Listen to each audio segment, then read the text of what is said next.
My parents texted me at midnight. We know you spent $520,000 to save our house, but your sister doesn't want you at Thanksgiving.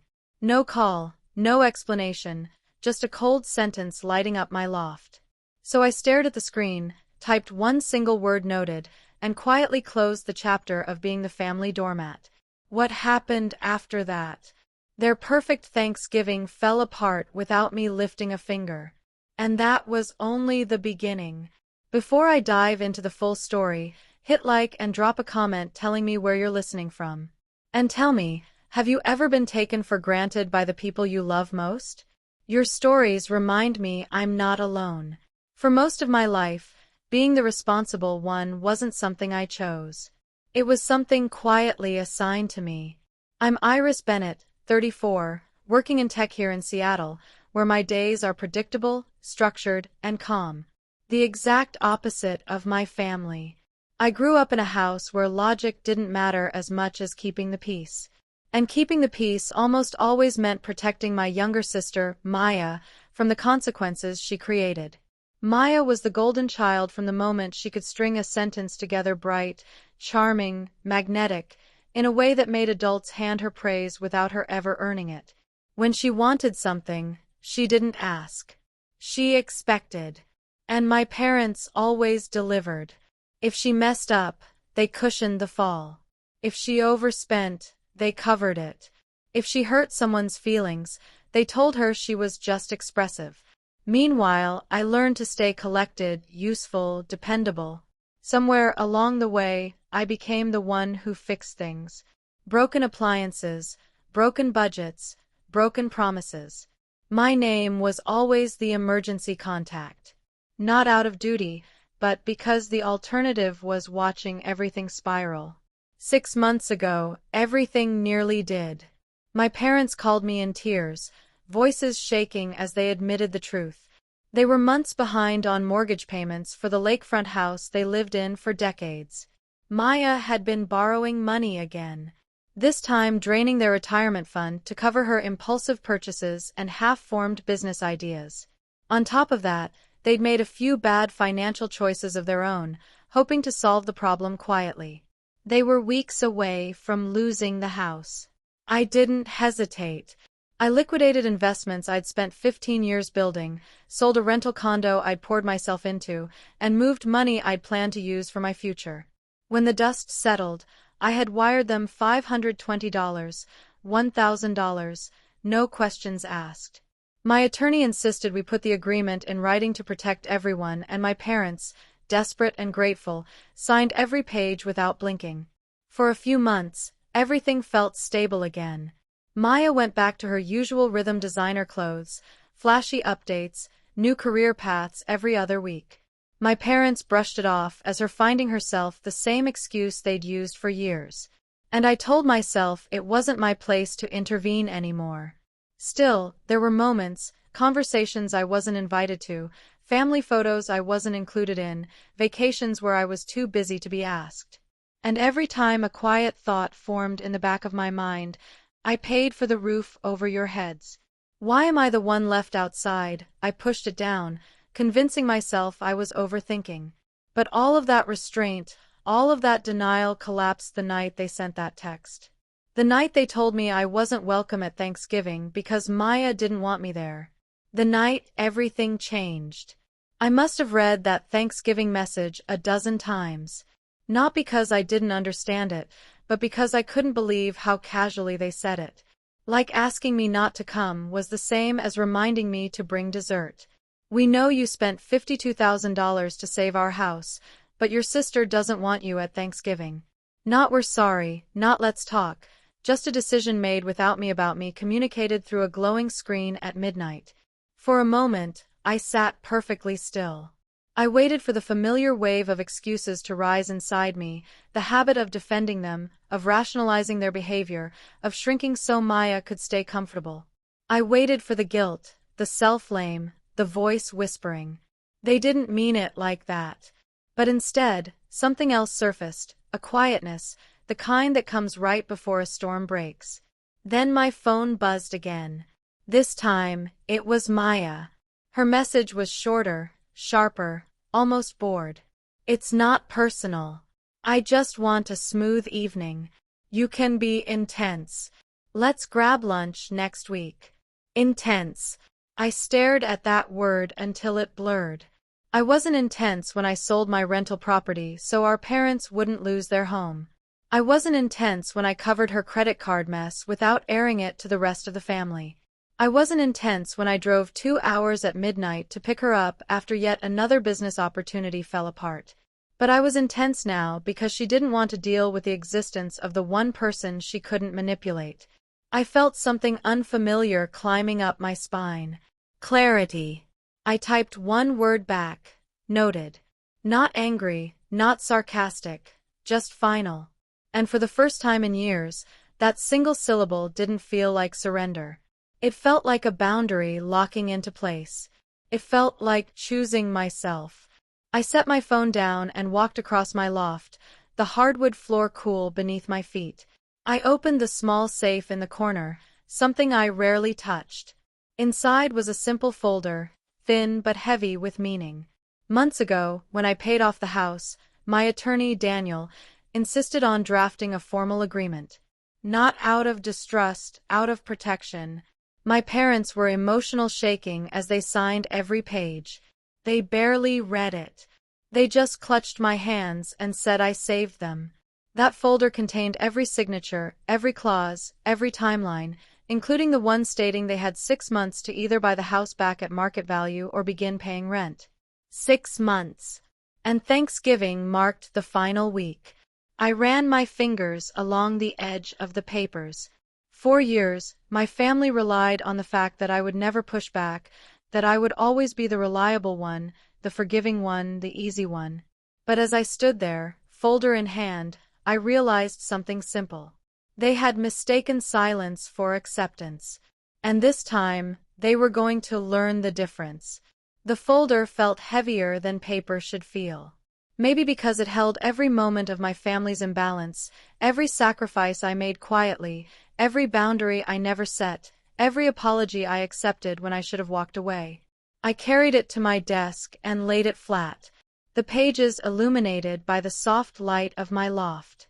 4 years, I'd convinced myself that if I stayed patient enough, reasonable enough, generous enough, things would eventually shift. That one day, my parents would see the difference between love and convenience.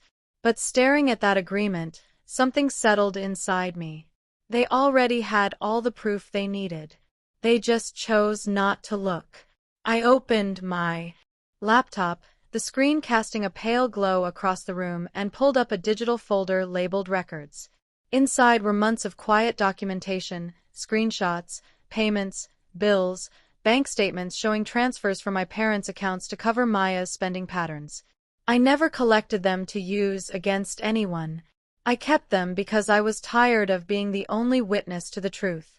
As I scrolled through the files, the silence around me grew thick, almost electric. My phone buzzed once on the desk, another message from Maya, but I didn't pick it up. Instead, I clicked on Daniel's contact and hit call. He answered on the second ring, his voice groggy. "Irisa, everything okay?" "No," I said calmly. "But it will be. I need to start the process." A pause, then sharper, "The house." "Yes, send the notice before Thanksgiving." Another pause, longer this time, as if he was assessing whether I truly meant it. "You're sure I'm done being taken for granted?" I replied. The words came out steadier than I felt, but once spoken, they felt right, solid, anchored. "All right," he said. "I'll prepare everything in the morning." When the call ended, I let out a slow breath, one I didn't realize I'd been holding. My loft felt different, lighter, even though nothing had changed physically. The change was internal. It was the moment a boundary ignored for years finally took shape. I walked to the window, looking out at the city, lights scattered across Seattle like small promises. Below, cars moved steadily along the streets. People going home, unaware that my family, my life had just shifted on its axis. Behind me, my phone vibrated again. This time from my mother. "Sweetheart, don't be upset. This is just easier for your sister. We'll make it up to you later. Later. A word I'd heard my entire life. A word that always meant never. I closed the message without replying. Thanksgiving was days away. Maya was planning her flawless evening, the one where she'd play hostess, bask in attention, and pretend the world revolved around her. My parents would orbit her as usual, smoothing edges, protecting her image, ignoring the cracks. But not this time. This time, the consequences would arrive at their door, wrapped not in anger, but in legal terms they'd agreed to themselves, and they'd receive it exactly when they least expected it, silently, elegantly, inevitably. Thanksgiving morning arrived behind a sheet of cold Seattle fog, the kind that makes the lake look like it's exhaling. In my parents' house, however, nothing resembled calm. Maya had been up since dawn, perfecting a holiday she believed would impress the colleagues. She'd invited people she wanted to convince she was more successful, more stable, more accomplished than she actually was. She wore a cream dress, her hair curled in soft waves that framed her carefully curated smile. She moved through the kitchen, barking instructions, fine-tuning the table settings, correcting my mother's placement of the silverware, reminding my father to act natural when her guests arrived. My parents fluttered around her half-exhausted, half-proud, completely oblivious to what was on its way. They didn't know a delivery was scheduled. Not food, not decor, not flowers, something else. They also didn't know I wasn't at home sulking or nursing hurt feelings. I was exactly where I needed to be. Someplace quiet, someplace private, someplace far enough to hear my own thoughts without the weight of their expectations pressing down on me. I checked the time, 11:42 a.m., right on schedule. Back at the lake house, Maya's colleagues began to arrive, a couple from her firm. One of them her direct supervisor. They stepped inside, complimenting the decor she claimed to have prepared single-handedly. She glowed at the praise, soaking in every ounce of validation. My mother whispered to a guest, almost apologetic, "Our older daughter isn't coming today. She needed space." It was the same tone she used whenever Maya made a mistake. Gentle shielding, bending truth into something soft enough not to hurt. Then the doorbell rang. A simple sound. But it split the holiday in two. "Mom, get that," Maya said, adjusting her dress. "It's probably the last dessert order." It wasn't. At the door stood a man in a plain jacket holding a sealed envelope and a flat package. "I have documents for Robert and Elaine Bennett," he said politely. My mother blinked confused. "Oh, that must be something else we forgot to order." He placed the envelope in her hands, asked for a signature, and left without ceremony. No drama, no raised voices, just a quiet delivery of consequences. My father moved beside her brow, furrowing when he saw the legal header across the top. This is from Daniel, Iris's attorney." The room fell silent, not because anyone understood yet, but because they recognized the name. "Open it," Maya said lightly, still half smiling. "Maybe it's nothing."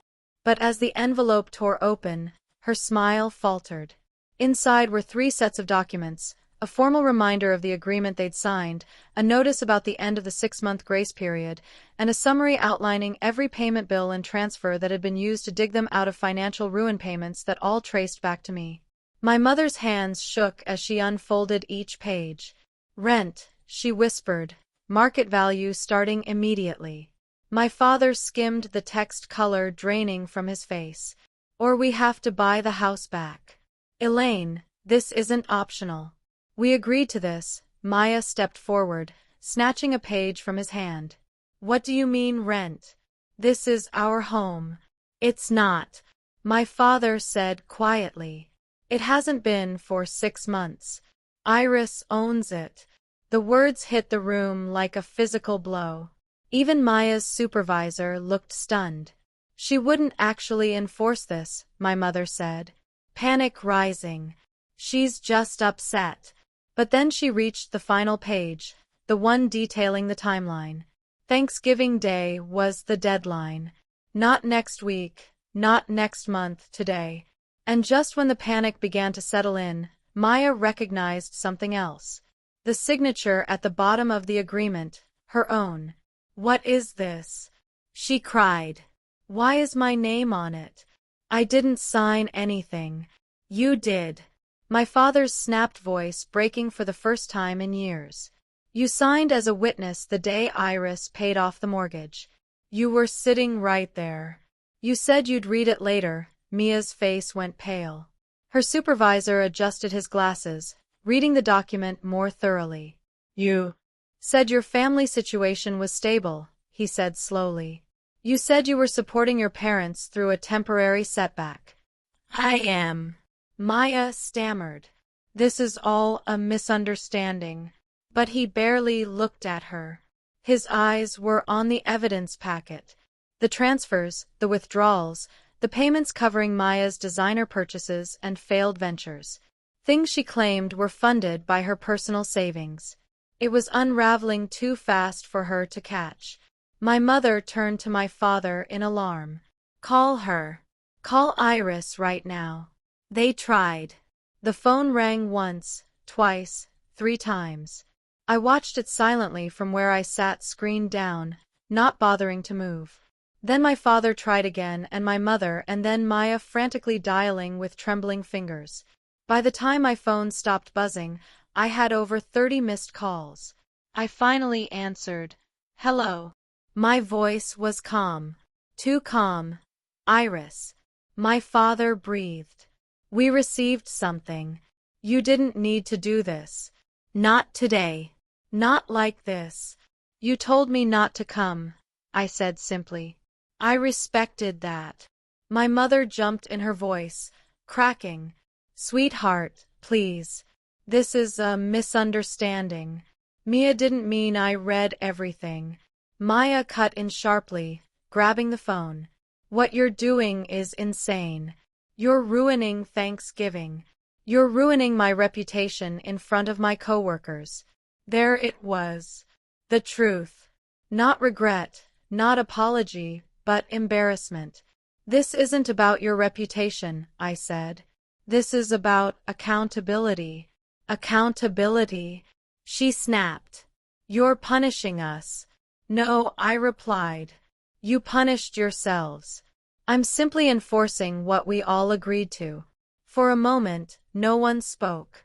I could hear the clatter of dishes, the quiet shock rippling through the room, the realization that the woman they took for granted had stopped playing her assigned role. My father finally exhaled a sound of surrender. "What do we do now?" "You have 2 options," I said evenly. "Buy the house back or begin paying rent." "This is impossible," Maya whispered. "You know we can't afford either." "You could," I said, "if you hadn't drained their accounts or used credit lines in their names or pretended your expenses were investments." Her supervisor's eyes widened at that, confirming he'd seen the evidence, too. Ma's voice cracked. "You're doing this on purpose. You want to humiliate me." "I don't," I said quietly. "But I will no longer protect you from the truth." I let the words sink in before continuing. "This Thanksgiving was meant to be your perfect day. And now you're facing everything you worked so hard to hide. That's what happens when real consequences arrive." I could feel all 3 of them holding their breath. Then I ended with the same steadiness I'd practiced the night I read that text. "I'm done being taken for granted." And before anyone could speak again, I hung up. Across the lake, in the house I now legally own, the facade of a perfect family gathering had collapsed. Not because I fought, but because I finally stopped carrying the weight of their choices. In the days that followed, something shifted in my family that I had never seen before. Silence. Not the cold, punishing kind Maya used when she wanted attention. This was the silence of people finally forced to sit with the truth. Thanksgiving ended in fragments. Maya's colleagues left early, offering polite goodbyes that didn't hide their discomfort. Her supervisor barely made eye contact as he stepped out the door, the evidence packet still fresh in his mind. Whatever image she tried to project collapsed the moment those documents hit the table. My parents called again, this time not to plead, but to ask questions they should have asked years ago. They had begun sorting through their finances, realizing how deeply Maya's spending had cut into their stability. Shock turned into shame, and shame turned into something quieter, heavier: accountability. For the first time, they couldn't ignore the pattern. For the first time, they couldn't pretend it was all harmless. And for the first time, they didn't ask me to fix it. I took long walks through Seattle during that week, breathing air that felt clearer than anything I'd inhaled in years. I wasn't angry anymore. I wasn't even relieved. What I felt was something closer to balance, like the world had finally stopped tilting toward everyone else's needs. A week later, my father asked for a meeting. No excuses, no guilt-tripping, just honesty. He admitted they'd been blind, that relying on me had become too easy, too comfortable. My mother apologized without framing it as love or sacrifice, simply admitting they'd failed to protect me while protecting Maya. They still didn't know what would happen with the house. Neither did I. But for once, that uncertainty wasn't my burden to carry. For the first time in my adult life, everyone was finally living inside the consequences they created. When my parents finally asked to meet again a week later, something in their voices sounded different. Smaller, gentler, human in a way I hadn't heard in years. They didn't beg or bargain. They simply acknowledged the truth: they had taken my loyalty for granted, and they were ready to rebuild without placing the weight on my shoulders. As for Maya, the silence on her end said more than any apology could. For once, she was the one facing questions, not hiding behind charm or excuses. And standing there listening to my family speak honestly, I felt something I hadn't felt in a long time. Peace, the real kind. If you were in my place, what would you have done? Drop your thoughts below.